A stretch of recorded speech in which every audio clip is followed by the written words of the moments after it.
and welcome to yet another episode of Asmee podcast. It is extremely exciting, and today we have International Women's Day 2025, and I want to dedicate this podcast to some of the forgotten heroines. So today's podcast is all about innovative women, the inspiring women who really fought the stereotypes and they came out winners. We have heard of stories of many brave, courageous women who finally paved their way for the independence of all of us. The diktat that they created long ago in the history has still got its repercussions. But unfortunately, their names were erased from the history. They were not celebrated enough and their stories were not heard enough. They faded with time. Today, Asmee is making a small attempt to honor these women by remembering their stories, and it is a humble attempt to talk about their accolades so that our listeners, you,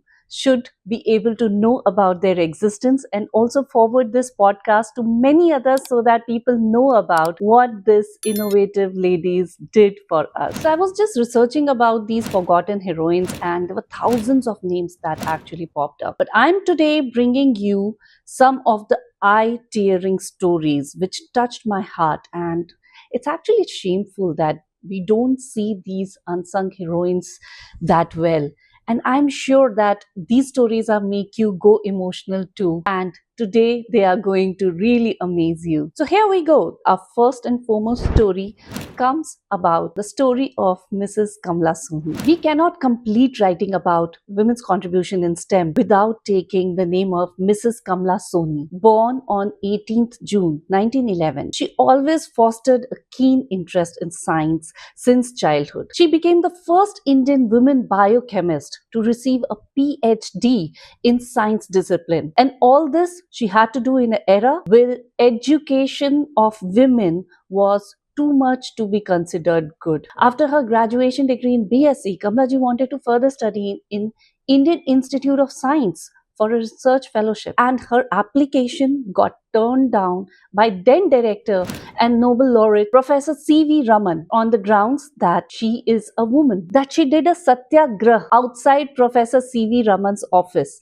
which persuaded him to grant her the admission, but on various conditions, which included she would not be admitted as a regular student. She would be on a probation for the entire year. Her work would not be officially recognized until Sir C.V. Raman himself was satisfied with the work that she has done.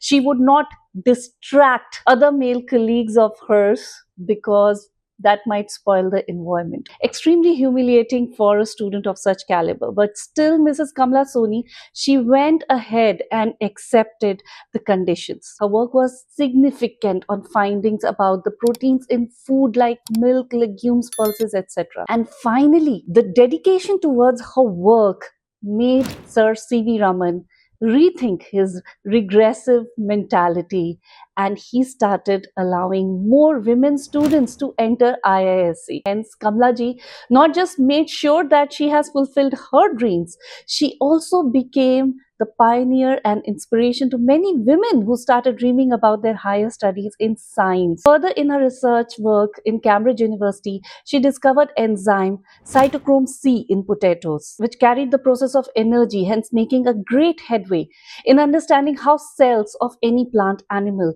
or human process food and creates energy. Not just that, she also researched on malnutrition of children and pregnant ladies and found how simple homegrown food and Neera can be a great dietary supplement for them. This not just improved the health of a lot of tribal women and malnutrition children. Finally, she was awarded the Rashtrapati Award in this subject. But during her lifetime, her great work was not acknowledged enough. The second story that I'm going to talk about is of Nilima Ghose, a 17-year-old girl who became the first track and field runner to compete in Olympics. Nilima had always had a keen interest in running, and she used to run faster than the other girls, crossing her field to reach her school.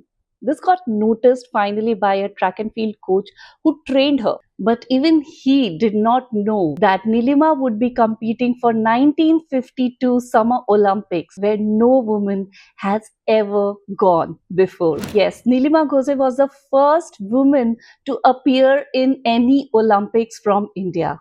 Although she did not get a medal while representing, but her feat of 13.8 seconds for women 100 meters race etched her name in the history and inspired many women athletes since then who have been able to take part in Olympics and build their dreams. The next name that I'm going to talk about is not from India, but she's often referred to as the forgotten heroine or the wronged heroine.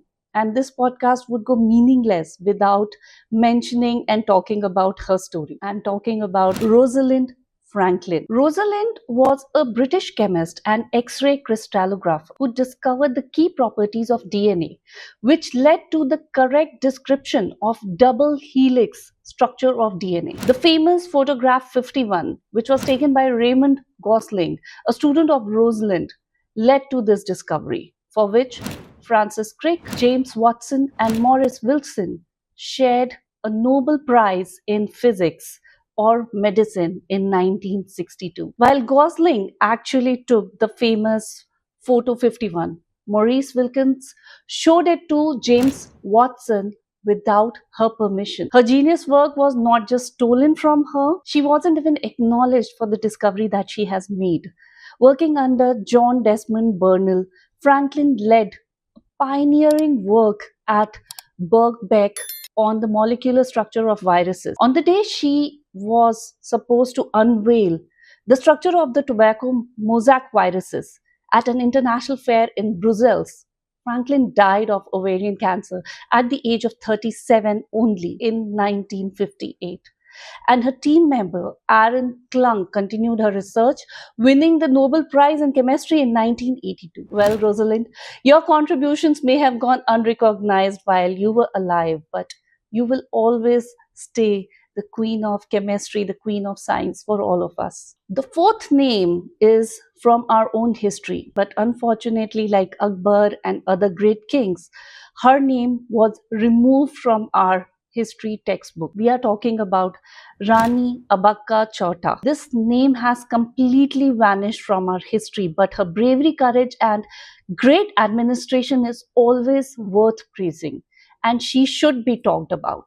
She was the first Tuluva queen of Ulal who fought with the Portuguese in the later half of 16th century. She belonged to the Chota dynasty who ruled over the parts of coastal Karnataka, India. The Portuguese made several attempts to capture Ulal as it was very strategically placed for their trade. But Abaka repulsed each of their attacks for over 4 decades. Her bravery was so nice that she actually started to be known as Abhaya Rani, means the fearless queen. She was also one of the first ones to fight the European colonialism and was also sometimes referred to as the first woman freedom fighter of India. She was later betrayed by her own husband and died in captivity fighting the Portuguese. But during her administration, trade, art, and culture flourished in the entire region, and local commerce and industries also grew. Now, these names, Kamla Soni, Nilima Ghosh, Rosalind Franklin, or Rani Abakka Chauta, they all excelled in their field of work, but they all did one thing together.